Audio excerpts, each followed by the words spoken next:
Is there such thing as having too many amen flankers? I finally found what I'm missing, and now you got all my attention.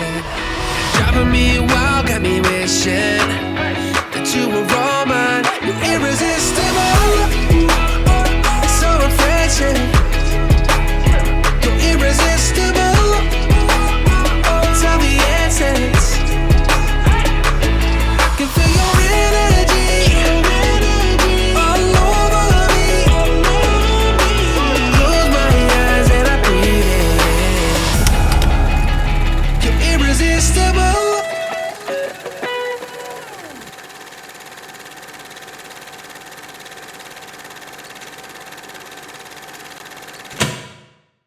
Welcome back to Carolina Fragrance Reviews. I'm your host, Cam. Make sure that you subscribe, activate that notifications bell, and follow us on Instagram at cam.byrd. Make sure that you show your support to CFR by supporting us by going and buying some of our merch. Our link is down below. And if you'd like to be featured on the channel and pushed on Instagram, make sure that you submit your picture just like our friend Jeremy did here, and we will put your IG handle on there. You'll be featured on the channel and on Instagram. Today I am going over the Amen line from Thierry Mugler, and there are a lot of flankers to this line. It spans from 1996 to 2019. But the 2019 release, Ultimate, I have not smelled, and actually from what I've heard from some of my friends who actually own it or smell it, they say it's a really nice fragrance, but it smells the least like the original Amen DNA. The original Amen was released in 1996 and still is a very much sought after fragrance today. There has actually been so many flankers of this line that, so many came out so quickly, a lot of them have been overlooked. So the 6 that I'm gonna go over are actually my favorite, and it's gonna be -1 that used to be in my collection, which was Ultra Zest. I, like a madman, sold it when it was still going for like 70 or 80 bucks, and now I see them on eBay for like 300 bucks, which is madness. The original Amen was released in 1996 and is still very much a sought after fragrance. And this is the OG. This is the one that started it all and actually just started a craze of a line of the Amen line. One of the words that has been used for this fragrance numerous times is intoxicating.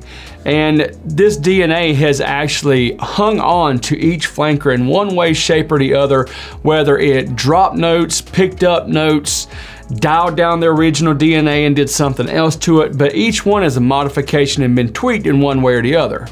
Now, one thing that I remember from the original Amen was that it was beastly.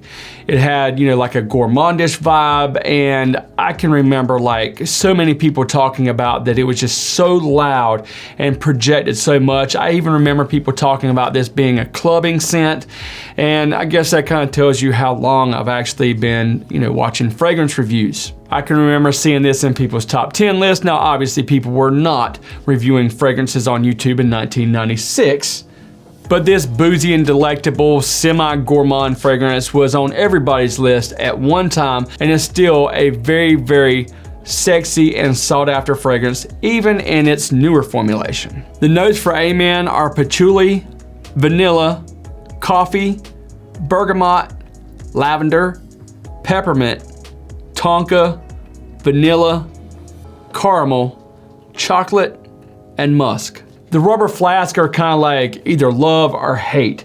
There's a lot of people that really just don't like these, and to be 100% honest with you, I wasn't digging them at first. They can be a little bit difficult to spray if you don't know where that sweet spot is, but ba-dow, I know where to hit them. Viewer discretion advised. Just to let you know how I'm doing these 6, I'm just going by the chronological order in which they were released. The next fragrance was released in 2008. It is Pure Coffee.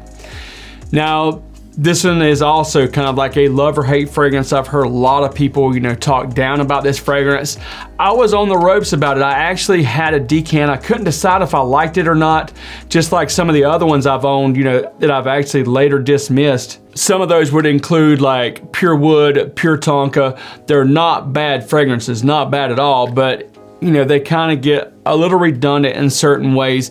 but how they've tweaked this one makes it really nice. They added the note of Arabica coffee and cranked up the patchouli and musk in this. It also says that they added some moss, cedarwood, and vetiver. To me, I would say that they toned down that original DNA, even though it is definitely detectable. I would say maybe turned it down to about 75%. Crank the coffee up in the opening, but sadly, that is a really nice coffee note that just kind of dies away in the first 30 minutes, and the patchouli is actually more noticeable in this one more than it is in any of the other ones. Nevertheless, if you're looking for an affordable, nice coffee fragrance, I would highly recommend Pure Coffee. There's not a boatload of nice designer coffee fragrances. This is definitely one of them, in my opinion.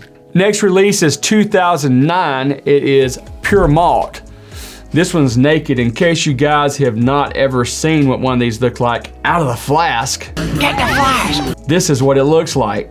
It does make it a little bit more accessible, easier to spray. This one smells really, really, really good. Now, I did have a 2009 batch of this that I actually borrowed for some time from my buddy Jorge. And Jorge, I appreciate you letting me get my nose on that. There's definitely a difference in the formulations and like the projection, performance, sillage. That 2009 was like, for those of you who like boozy fragrances, you're gonna love this one. It has a really nice whiskey note in here mixed with some smoky wood accords.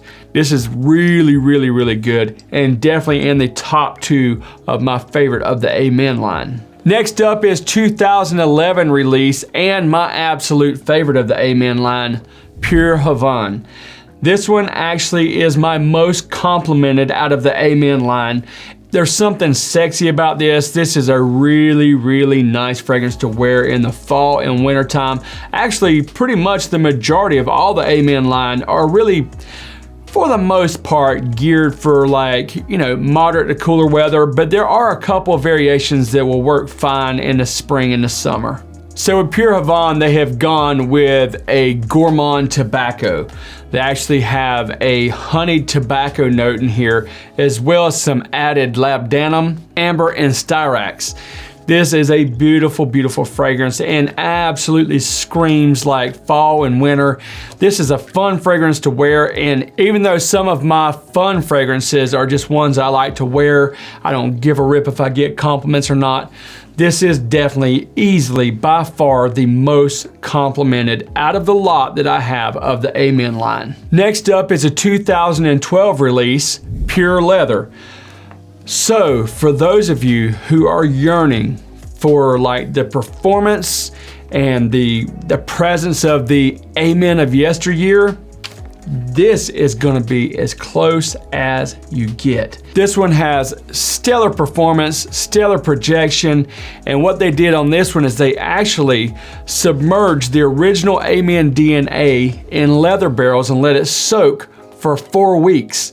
So you're definitely gonna get a real honest to God leather accord on top of that original Amen DNA. If you ask me, Pure Leather is the most overlooked little gem out of the Amen line. Now the catcher is if you like leather accords.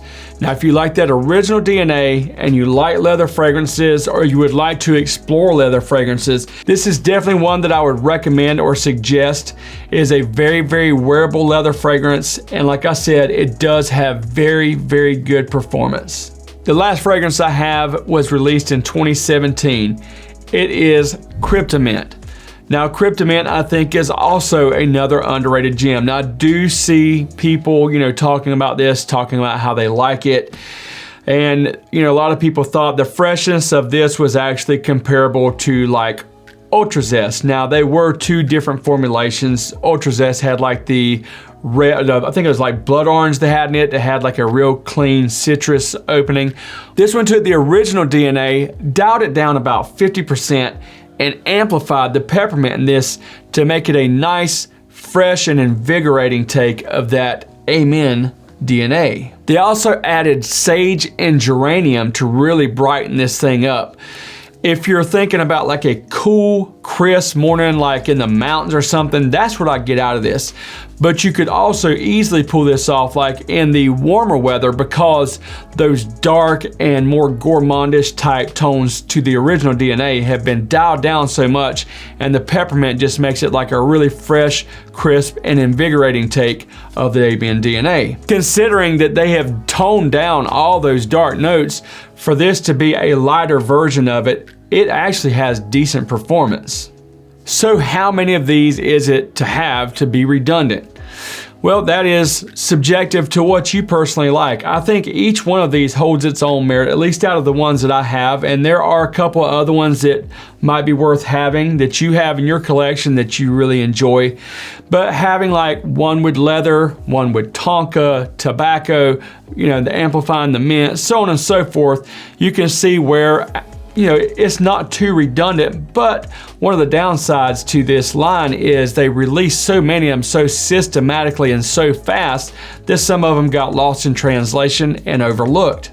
I'm not usually a big fan of flankers, but I think that they have done enough tweaking to each of these DNAs to make it not so redundant to own, you know, a decent amount of them. Out of any flanker lines, I do own the most of the Thierry Mugler Amen line. Now, as far as when to wear them, the majority of these are going to be like fall and winter. Where to wear them? That depends on you. Obviously, you know, like a leather fragrance, that's definitely going to be a more colder weather fragrance, but actually would be a nice fragrance to wear out with a leather jacket. Pure malt, pure Havane, those are going to be ones where, you know, like going out on the town, those are fun fragrances. But I would actually consider pure Havane to be like a date night fragrance. The original Amen DNA is definitely a date night fragrance. I think any of these could be pulled off in that type of situation, but again, it's up to you. Now, as far as performance, projection, longevity, the original Amen in its original form was a very loud fragrance that had amazing performance and projection. As I mentioned, over time, some of that DNA has been weakened and does not project as good as it used to.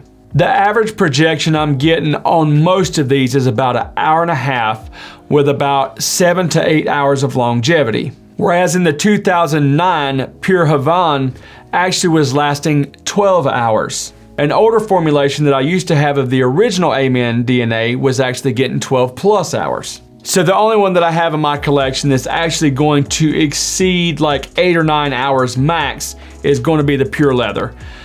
This, in its latest formulation, being soaked in that leather, maybe just really pulling all those notes together, you're gonna get 12 plus hours easily with this little gem right here. So in case if you've been on the ropes about, you know, which of these flankers that you might like to purchase or which one might be the best, these 6 are unique enough from each other to own all of them. That's why I do. So out of the Amen flanker line, these are the top 6, with like Pure Havane, Pure Malt, and Pure Leather being the top. And that being because of the newer formulations of the original Amen not lasting as well as the Pure Leather. If you're looking to sample any of the Amen line, go to www.myfragrancesamples.com. Enter our discount code CFR15 to get 15% off. If they don't have the Amen or Amen flanker that you're looking for, they have hundreds of brands, hundreds of choices, lightning fast shipping, a free sample every time you order. Go to www.myfragrancesamples.com. If you enjoyed today's content, please share, and can I get an amen? Until next time, be disruptive, wear what you want, when you want, have fun. Subscribe to Carolina Fragrance Reviews, activate that notifications bell, smash that like button, leave us some comments down below. We'll see you next time on Carolina Fragrance Reviews.